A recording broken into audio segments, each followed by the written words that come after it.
തിരുവനന്തപുരത്തെ city bus വിവാദത്തിൽ ഗതാഗത മന്ത്രി ഗണേഷ് കുമാർ മാധ്യമങ്ങളെ കാണുന്നു. കിട്ടിയിരുന്നത് 27 രൂപ 26 രൂപയായിരുന്നു. ഇപ്പോഴത് 42 വരെ നമ്മൾ എത്തിച്ചിട്ടുണ്ട്. പക്ഷെ ഇതിന്റെ ഈ വലിപ്പം തന്നെയുള്ള ഡീസൽ മിനി ബസ് വാങ്ങിയ വണ്ടികൾക്ക് 50-ന് മേളിൽ EPK കിട്ടുന്നുണ്ട്. ഗ്രാമപ്രദേശങ്ങളിലെ ഓടുന്ന വണ്ടികൾ. പിന്നെ നെടുമങ്ങാട് താമസിക്കുന്നവരെയും പോത്തൻകോട് താമസിക്കുന്നവരെയും ആറ്റിങ്ങൽ താമസിക്കുന്നവരെയും നെയ്യാറ്റിൻകര താമസിക്കുന്നവരെയും തിരുവനന്തപുരത്തേക്ക് കൊണ്ടുവരാൻ പറപ്പറ്റില്ല, വണ്ടി കയറ്റൂല എന്ന് പറയാൻ കേരള സർക്കാരിന് കഴിയില്ല, ഞങ്ങളുടെ സർക്കാരിന് കഴിയില്ല, അത് ഞങ്ങൾ പറയില്ല. അതുകൊണ്ട് എനിക്ക് വളരെ ക്ലിയർ ആയിട്ട് പറയാം. മേയർ അദ്ദേഹം എന്നോട് സംസാരിക്കുകയോ ഞങ്ങൾക്ക് കത്തുകയും ചെയ്തിട്ടില്ല. വളരെ ഫ്രീ ഹാൻഡായിട്ട് പറയുന്നു. അദ്ദേഹത്തിന് ഉറപ്പ് നൽകുകയാണ്, അദ്ദേഹം ഇത് ഞങ്ങൾക്ക് വേണമെന്ന് എഴുതി തന്നാൽ 24 മണിക്കൂറിനുള്ളിൽ ഈ 113 വണ്ടികളും കോർപ്പറേഷൻ തിരിച്ചു കൊടുത്തേക്കാം. കോർപ്പറേഷൻ അത് കൊണ്ടുപോയി അവർക്ക് ഇഷ്ടമുള്ള സ്ഥലത്ത് ഞങ്ങളുടെ ഡിപ്പോയിൽ നിന്ന് ഇടാൻ ഞങ്ങൾ പകരം 150 വണ്ടികൾ പുറത്തുനിന്ന് കൊണ്ടുവരും. വേറെ ഒന്നുമല്ല, ഈ ഗ്രാമപ്രദേശം പോത്തൻകോട് എന്നുള്ളവർക്ക് കോർപ്പറേഷൻ എന്ന് പറയുന്ന ഒരു ഉദാഹരണം പറയാം. കോർപ്പറേഷൻ വന്ന് നിൽക്കുന്നത് കടക്കൂട്ടത്താണ്. കണിയാപുരത്താണ് ബസ് സ്റ്റോപ്പ്, നമുക്ക് സ്റ്റേഷൻ ഉണ്ട്. കണിയാപുരത്ത് നല്ല ഓപ്പറേറ്റ് ചെയ്യാൻ പറ്റും. ഈ കോർപ്പറേഷൻ അതിർത്തി കിടക്കുന്ന പോത്തൻകോട് ഭാഗത്തേക്കുള്ള പല പ്രദേശങ്ങളുണ്ട്. ശ്രീകാര്യം ആ ഭാഗത്ത് ഇങ്ങനെ വന്നു കഴിഞ്ഞാൽ പോത്തൻകോടിന്റെ ഭാഗമായി ബന്ധപ്പെട്ട് അവിടെ നിന്നുള്ളവർക്ക് യാത്രയുണ്ട് നഗരത്തിലേക്ക്. നെയ്യാറ്റിൻകര ഉള്ളവരെ കൊണ്ടുവന്നിട്ട് കരമനയിൽ ഇറക്കി പിന്നെ പാപ്പനംകോട് ഇറക്കി വിട്ടിട്ട് വേറെ വണ്ടി കയറാൻ പറയാൻ പറ്റത്തില്ല. KSRTC സംബന്ധിച്ച് നെയ്യാറ്റിൻകരയിൽ നിന്ന് യാത്രക്കാർ കയറിനെ കൊണ്ടുവരും. പിന്നെ നെയ്യാറ്റിൻകരയ്ക്കും ആറ്റിങ്ങലൊക്കെ ഓടുന്ന പല വണ്ടികളും ഞങ്ങളുടെ വണ്ടിയാണ്. ഞങ്ങൾക്ക് 50 വണ്ടിയുണ്ട്, ബാറ്ററി വണ്ടി. അതാണ് ഓടുന്നത്. ലോൺ എടുത്ത് ഞങ്ങൾ വാങ്ങിച്ച വണ്ടിയാണ് കിഫ്ബിയിൽ നിന്ന്. ആ വണ്ടികൾ ഓടുന്നുണ്ട്, ആ വണ്ടി ഓടിക്കും. അതിനാരുടെ അനുവാദം ആവശ്യമില്ല. പിന്നെ 115 കിലോമീറ്റർ വണ്ടികളിൽ 3-4 കിലോമീറ്ററാണ് ചില വണ്ടികൾ ഔട്ടറിലേക്ക് പോകുന്നത്. ഈ എഗ്രിമെന്റ് പ്രകാരം ഇതിന്റെ GPS പൊസിഷൻ പരിശോധിക്കാനുള്ള ചുമതല ഏൽപ്പിച്ചിരിക്കുന്നത് സ്മാർട്ട് സിറ്റി CEOയ്ക്കാണ്. അവർക്ക് അപ്പോഴപ്പോൾ കിട്ടിക്കൊണ്ടിരിക്കില്ലേ, കണ്ടോളൂ. ആവശ്യമില്ലാത്ത കാര്യങ്ങൾ പറയണ്ട. ഇങ്ങനെയുള്ള കാര്യങ്ങൾ പറഞ്ഞ് രാഷ്ട്രീയം അതല്ല. ഞാനൊരു കാര്യം പറയുന്നു, കേരളത്തിലെ ജനങ്ങളെ, തിരുവനന്തപുരത്തെ ജനങ്ങളെ ബുദ്ധിമുട്ടിക്കില്ല.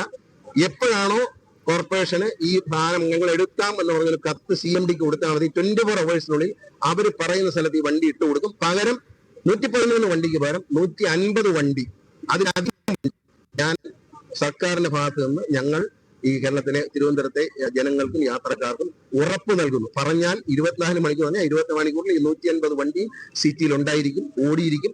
അത് സിറ്റിക്ക് പുറത്തുനിന്ന് ഓടിക്കും, നെടുമങ്ങാടുന്ന് ഓടിക്കും. നെടുമങ്ങാടുന്നുള്ളൊരു തിരുവനന്തപുരത്ത് വരണ്ടേ, നെയ്യാറ്റിൻകരയുള്ള ഒരു തിരുവനന്തപുരത്ത് വരണ്ടേ, ബാലരാമപുരത്തുള്ള ഒരു തിരുവനന്തപുരത്ത് വരണ്ടേ.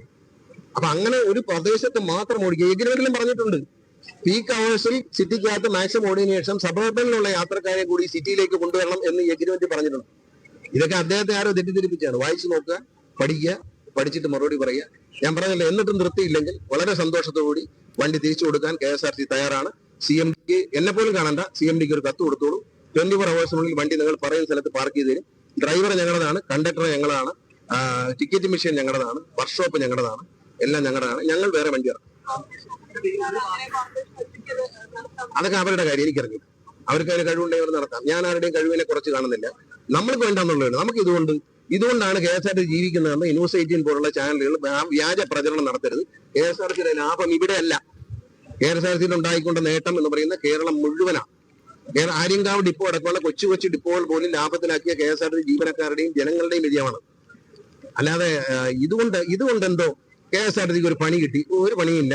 എടുത്തോ, അടുത്ത വണ്ടി 113 വരെ 150 വണ്ടി ഞാൻ തിരുവനന്തപുരത്തെ ജനങ്ങൾക്ക് ഓഫർ ചെയ്യും. പറഞ്ഞാൽ ചെയ്തിരിക്കും, ഒരു സംശയമൊക്കെ. വേണമെങ്കിൽ എടുത്തു. അല്ല, ലോഹിത്തിലാണെങ്കിൽ ലോഹിത്തിൽ. നമ്മൾ ഓടിക്കുന്നതിന് ഒരു വിരോധമില്ല. ഇങ്ങനെ പോകട്ടെ, ഇങ്ങനെ പോകണമെന്നാണ് എന്റെ ആഗ്രഹം. ഞങ്ങൾ ആഗ്രഹിക്കുന്നത് അങ്ങനെ തന്നെയാണ്. ഇത് ഡെമോക്രസിയാണ്. അപ്പം അദ്ദേഹത്തിനെ ആരെങ്കിലും തെറ്റിദ്ധരിപ്പിച്ചിട്ടുണ്ടെങ്കിൽ അദ്ദേഹം കാര്യം മനസ്സിലാക്കുക. എന്നോട് അദ്ദേഹത്തിന് സംസാരിക്കാമായിരുന്നല്ലോ. എന്നെ വിളിച്ചിരുന്നെങ്കിൽ ഞാൻ ഫോൺ എടുക്കുമായിരുന്നല്ലോ. എന്നെ ആരും വിളിച്ചിട്ടില്ല. ഞാൻ സത്യത്തിൽ മാധ്യമങ്ങളിൽ കണ്ടു, ഞാൻ നേരിട്ട് കണ്ടതുമില്ല. പിന്നീട് നിങ്ങൾ പറഞ്ഞതിന് ശേഷം പലരും പറഞ്ഞപ്പോൾ ഞാൻ യൂട്യൂബിൽ കയറിയിട്ട് നോക്കി മനസ്സിലാക്കിയായിരുന്നു. അദ്ദേഹത്തെ ആരും തെറ്റിദ്ധരിപ്പിച്ചതാണ് അങ്ങനെ ഒരു പരിപാടി. പിന്നെ അത് വിജയിപ്പിക്കാം എന്നൊക്കെ കോൺഫിഡൻസ് ഉണ്ടെങ്കിൽ എടുത്തോട്ടെ, നമ്മൾ റെഡിയാണ്. ഇതിൽ കൂടുതൽ എന്താ പറയാൻ പറ്റുന്നത്? എടുത്തോളൂ. 113 വണ്ടി 24 മണിക്കൂറിനാണ് തിരിച്ചു തരാം. അവിടെ ഏൽപ്പിച്ചേക്കാം. എവിടെയാണെന്ന് പറയണം. പക്ഷെ ഇവിടെ നമ്മുടെ സ്ഥലത്തൊന്നും കൊണ്ടുവരാണ്. ഞങ്ങളുടെ സ്ഥലത്ത് ഞങ്ങളുടെ വണ്ടി വരും. കാരണം 250 വണ്ടി വരെ അവർക്ക് പ്രൈവറ്റ് ബസ് കൊടുക്കുന്നതിനൊക്കെ ഓടാൻ കുഴപ്പമില്ല. അതൊന്നും കുഴപ്പം, അതിനൊന്നും ഒരു വിരോധമില്ല. പക്ഷെ അത് ആവശ്യമില്ലാത്ത കാര്യങ്ങൾ, ഇപ്പം നോർമലി സ്മൂത്തായി പോയിക്കൊണ്ടിരിക്കുന്ന കാര്യങ്ങളെ അലങ്കോലപ്പെടുത്തുന്നത് ഒരു ഭരണ സംവിധാനത്തിൽ, ഡെമോക്രസിയിൽ നല്ലതല്ല എന്ന് മാത്രം ഒരു ഉപദേശം.